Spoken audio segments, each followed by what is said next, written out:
Welcome to today's live learning. What place does love have in the workplace?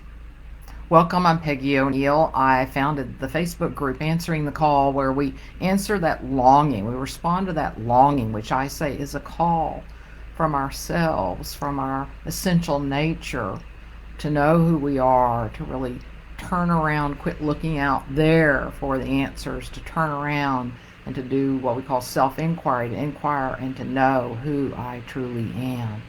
And that's answering the first call. And then the second is that once we know who we truly are, then we naturally want to express that, give it away, if you will, out in the world in how we live, relate, possibly our work. I mean, definitely how we show up in our work, but sometimes it can change too, the work that we want to do, or the career, or the doing part of life. So that's what we're up to with Answering the Call and all the work that I do with clients, organizations, and individuals. So today's really apropos. So what does love have to do with being at work? Well, let's look together at what that is. So we're going to talk about three things related to that.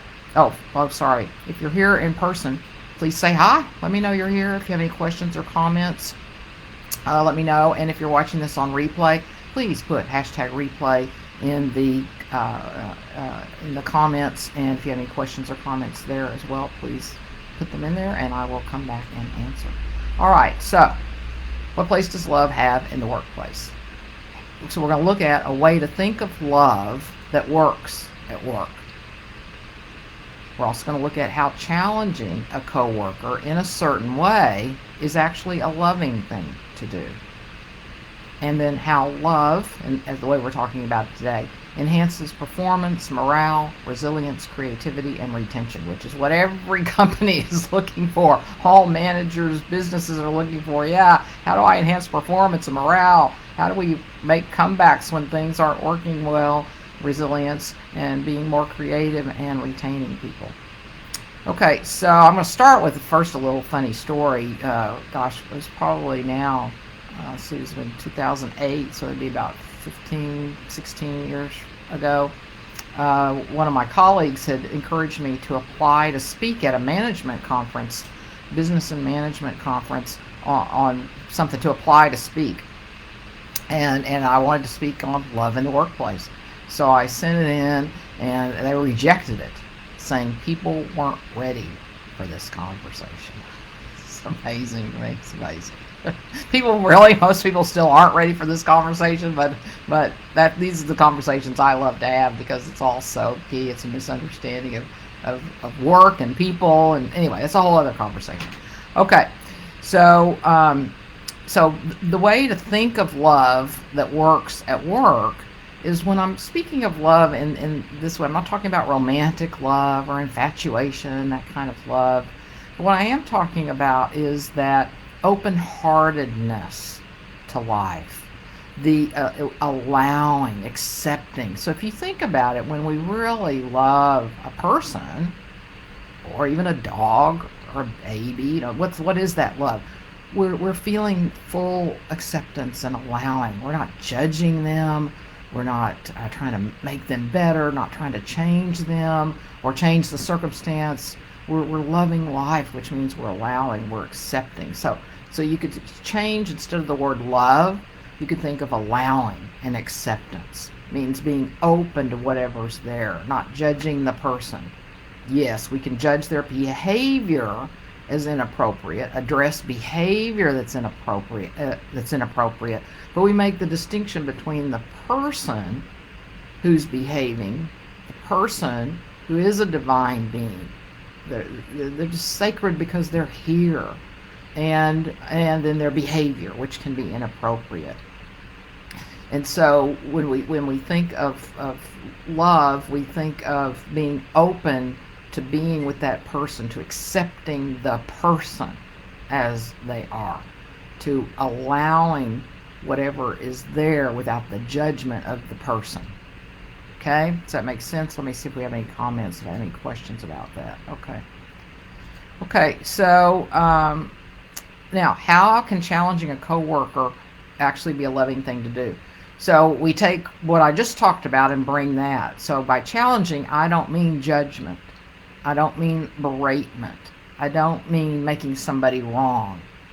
I don't mean testing them. I don't mean um, confrontational, negative confrontation. I don't mean I don't mean saying something like you can do better than that. None of that. Not what I'm talking about here. I'm not talking about what I'm talking about here. What I am talking about is starting from that place, is being open, allowing, accepting of whatever's there right now with this person. I had a client many years ago that was a sales manager for sales people, and very successful. And he'd been a client for a while, and he was a great golfer, and he played golf, so occasionally we'd have golf conversations and golf metaphors and analogies. So one day, he'd hired me to help him reach his sales goals for the year. And so one day we were on one of our calls. That's when we still did most of it by telephone instead of Zoom. So we were on a call, and I said, so how are you doing with meeting your numbers? Oh, we're on track. Oh, okay, good. So you're on track. Everything's fine with meeting your numbers. Oh, yeah, we're doing fine. And so then he wanted some coaching on coaching his sales people, his sales team. But I guess I could sniff that something was a little off with this. So I said, well, wait a minute. Before we go to that, let me come back. So when you say you're on track to meet your goals, so what's the number where you're supposed to be right now? And he said, let's say 100,000. Okay, well, where are you right now? Let's say he said 80,000. I said, well, how are you on track if you're supposed to be at 100 but you're only at 80? And then he was like, I'm not having fun in this coaching conversation. I had fun in our conversation last week, but I'm not having fun this week. I go, well, did you hire me to have fun, or did you hire me to reach your goals? And now he's getting all jittery, because I caught him in not telling the complete truth. And so I didn't say that though. But that was what was going on. I told you a version of what I said. Pretty close. It's been a long time, so I'm not. I can't remember the exact words, but it was along that line. And so I said, so you're at 80 and you're supposed to be at 100,000. So how are you on track?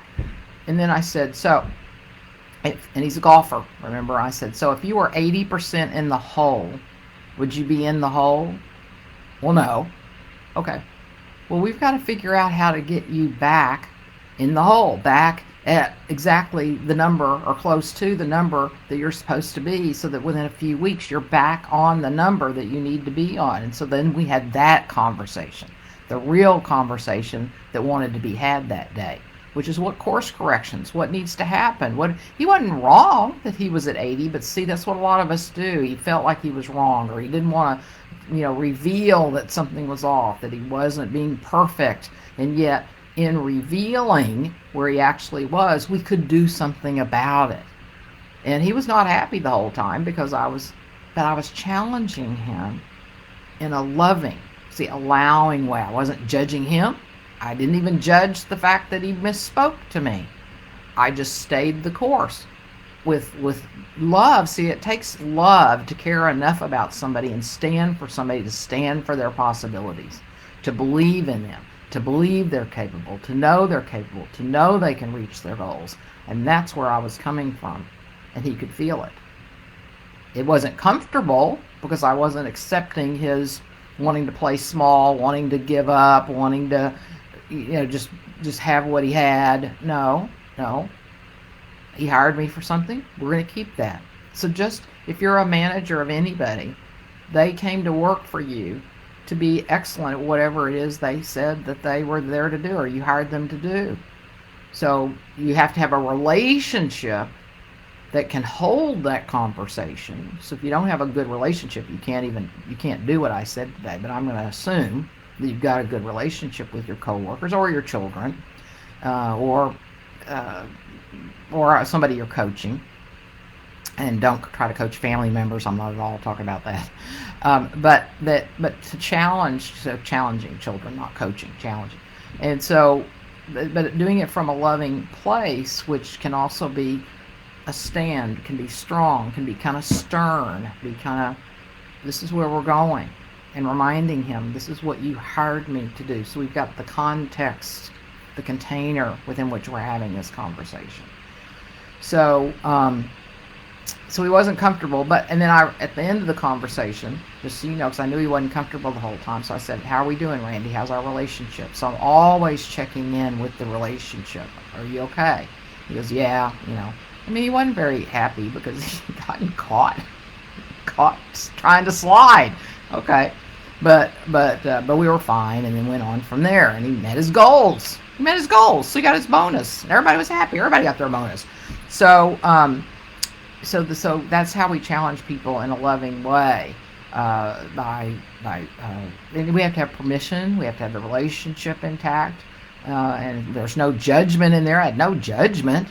It's like, okay, what are we going to do to get this back to where it needs to be, and not letting people slide. That's where a lot of people go wrong. Oh, you really just want to be at 80? You're happy being at 80? Well, okay, we'll be at 80. No, that's not what he hired me to do. I mean, I did double check. That's what you hired me to do, right? You want to meet your goals, right? So I double checked. He could say, no, I want to change the game. Then we would have had a conversation about that. Because again, the idea is to love somebody enough that you believe in them to accomplish what they want, and that they can make course corrections and have it happen. So that's how you challenge people in a loving way. And I talked to him recently. I hadn't talked to him in a while. It's been probably a year, I guess. But anyway, I did talk to him not too long ago, and he said now he's asking the tough questions in the workplace because he's still a manager of some great people. And he my questions were hard and challenging, but they made a difference for him and in his life and in his ability to manage and work with people. And now he raises the tough questions. He's the only one in the workplace who does.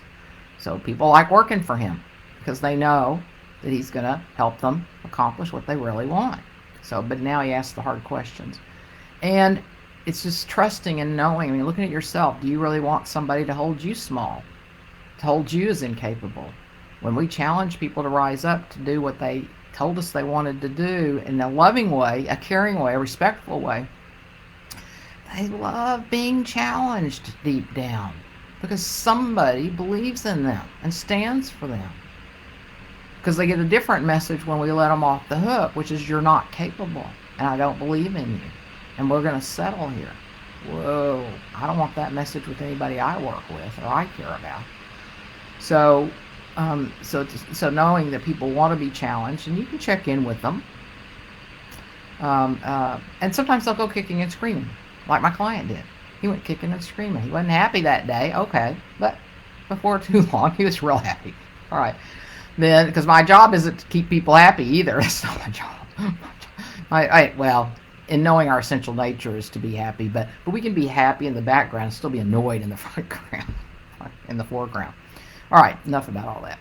So, but know that people can, pretend, act like they even think they don't like being challenged, but after a while, because it requires them to be different, it requires them to shift behavior.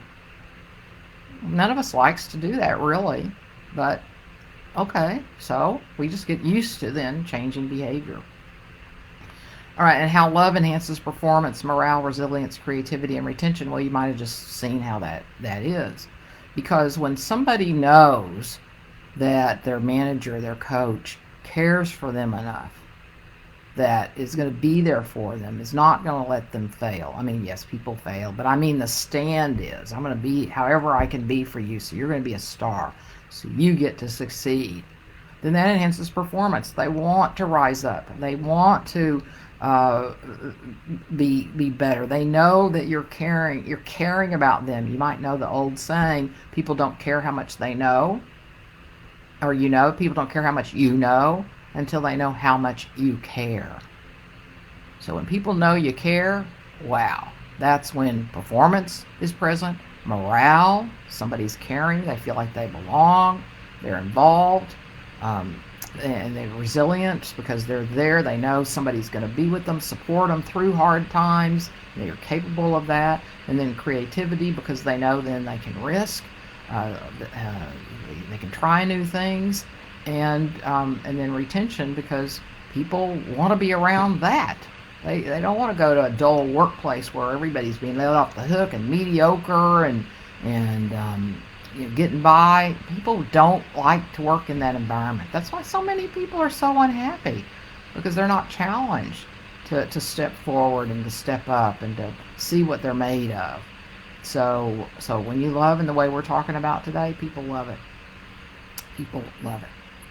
So I should have said this. I've got this in some notes. I should have said it when I was talking about how to challenge somebody. I did say it in a different way, but I like the word coddling. So love doesn't mean coddling. It doesn't mean coddling. It means seeing their possibilities and standing for their possibilities. And with all of this that we're talking about today, too, another reason for resilience and retention is people feel safe. They feel safe. Okay, so I'll see if we have any questions or comments. None yet. So we'll wrap it up. So what place does love have in the workplace? So you want to think about love as allowing and acceptance.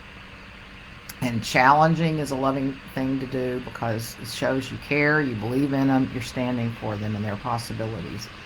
And then this sort of love, I'm sure you see it's real obvious why. There's performance that enhances performance, resilience, morale, creativity, retention, because people want to be around people who care about them, love them, and want the best for them.